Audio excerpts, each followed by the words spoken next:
মোৰ এটা নতুন ভিডিঅ'লৈ আপোনালোকক সকলোকে স্বাগতম জনালোঁ। আশা কৰোঁ আপোনালোকে ভালেই আছে। বহুদিন ভিডিঅ' মই দিব পৰা নাই কাৰণ এতিয়া সকলোৱে জানে মাৰ্চৰ মাহ চলি আছে আৰু এনেকুৱা ছিজনতে ইনডোৰ প্লাণ্টৰ কামবোৰ বহুত বেছি ওলায়। সেইকাৰণে সেইবোৰত লাগি থাকোঁতেই মই ভিডিঅ'টো দিবই পৰা নাই। আৰু এয়া মোৰ বগেনভেলিয়াবিলাক দ্বিতীয়বাৰলৈ ফুলিবলৈ সাজু হৈছে আৰু আপোনালোককো দেখুৱালোঁ। এই সকলোবিলাক মোৰ থাই ভেৰাইটি। বগেনভেলিয়া সাধাৰণতে গোটেই বছৰটো ফুলি থাকে বুলি ক'লেও বেয়া নহয়, কিন্তু আজি মই আপোনালোকক বগেনভেলিয়াৰ ওপৰত নকওঁ। কেতিয়া কাটিং কৰিব লাগে, কি কৰিব লাগে, মই বেলেগ এটা ভিডিঅ'ত আপোনালোকক ক'ম। আজি মই ড্ৰেগন ফলৰ ওপৰত ক'ম। মোৰ এগৰাকী ছাবস্ক্ৰাইবাৰে মোক কৈছিল যে ড্ৰেগন ফল আপুনি কেনেকুৱা বা কিহত লগাই থৈছে দেখুৱাবচোন আৰু ইয়াৰ ওপৰত ক'ব। সেইকাৰণে মই আজি আপোনালোকৰ মাজলৈ এই ভিডিঅ'টো লৈ আহিলোঁ। ড্ৰেগন ফল হ'ল এবিধ একেবাৰে মেডিচিনেল ফ্ৰুট বুলিও ক'ব পাৰি। ইয়াৰ পৰা আমাৰ বহুতো ৰোগ নিৰাময় হয়, যেনেকৈ ব্লাড প্ৰেছাৰ, কিডনী, কেঞ্চাৰ আৰু হাৰ্টৰ ৰোগো ইয়াৰ পৰা নিৰাময় হয়। আৰু এই ফলটো যেতিয়া পকে তাৰ মাজত থকা ক'লা গুটিবিলাকত আমি ওমেগা 3 ফেটি এচিড 6 পাওঁ।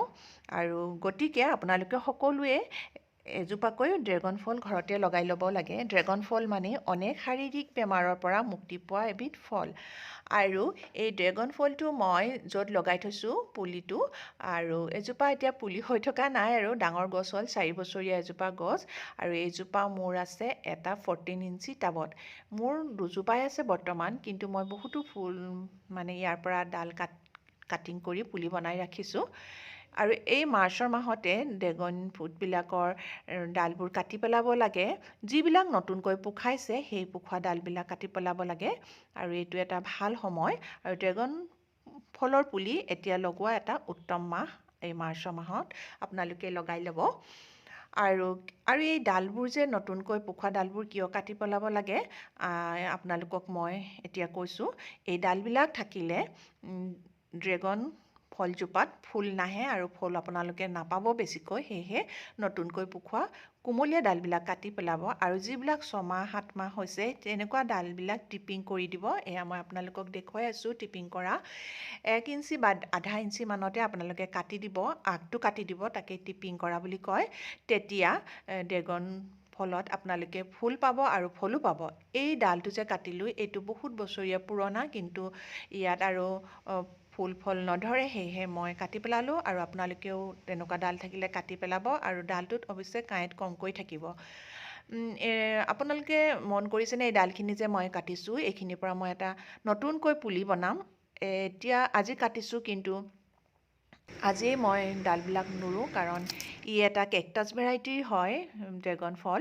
আৰু সেইকাৰণে ড্ৰেগন গছজোপা এজোপা কেকটাছ ভেৰাইটিৰ হয়। সেয়েহে আমি ইয়াৰ ডালত পানী থকাৰ বাবে লগে লগে আমি ডালবোৰ ৰুব নালাগে। কেইদিনমান ইয়াৰ ৰাখি থ'ব লাগে, ইয়াৰ পানীটো ডালৰ যিখিনি পানী থাকে পানীটো শুকাবৰ বাবে।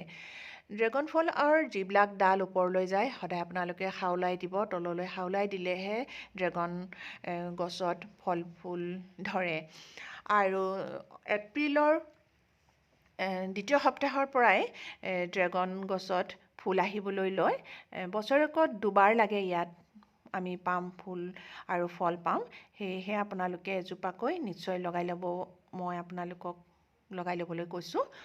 আৰু কাৰোবাক যদি লাগে মই বনাই থোৱা পুলি পাব। এবছৰীয়া পুলিয়ে আছে। এবছৰীয়া পুলি লগালে আপোনালোকে খুব সোনকালে তাতে ফল পাব। আৰু সদায় পুৰণা গছৰ পৰা কাটিং কৰা ডালৰ পুলিহে আপোনালোকে ল'ব। নতুন যিবিলাক এবাৰো ফল লগা নাই তেনেকুৱা ডালৰ পৰা কাটিং কৰা পুলি আপোনালোকে নল'ব। তেনেকুৱা যদি কাটিং পুলি লয় আপোনালোকে 1.5-2 বছৰ ৰৈ থাকিব লাগিব। আৰু মাটিত যদি ৰুৱে, আপোনালোকে এটা ভাল পুলি যদি মাটিত ৰুৱে তেতিয়া 6 মাহমানতে আপোনালোকে ফুল ফল পাব।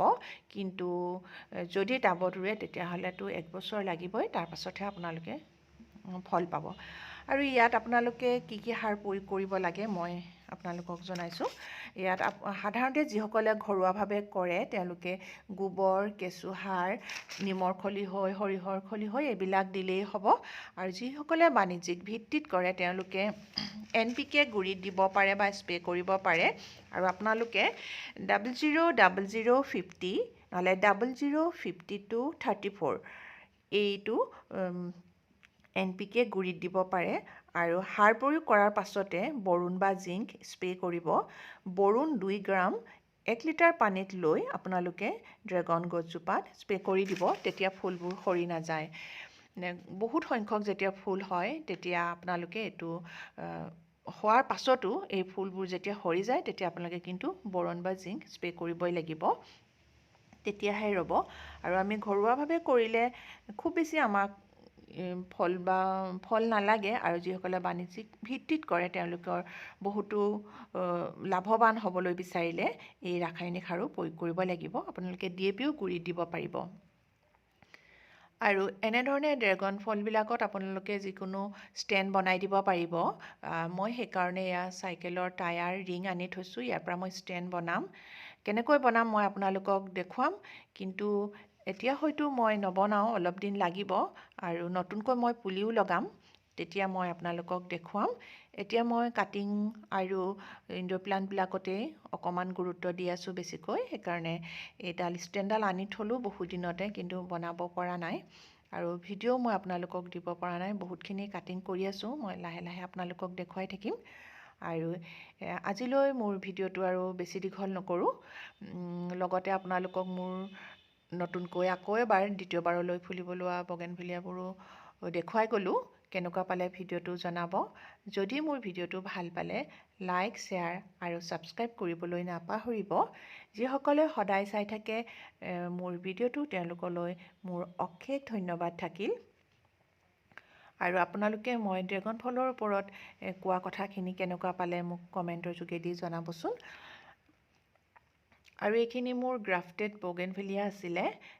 4টা কালাৰ বৰ্তমান এজোপাত ফুলি আছে, এয়া মই আপোনালোকক দেখুৱাবলৈ যত্ন কৰিছোঁ। নিশ্চয় ধৰিব পাৰিছে, প্ৰায় শেষেই হ'লগৈ।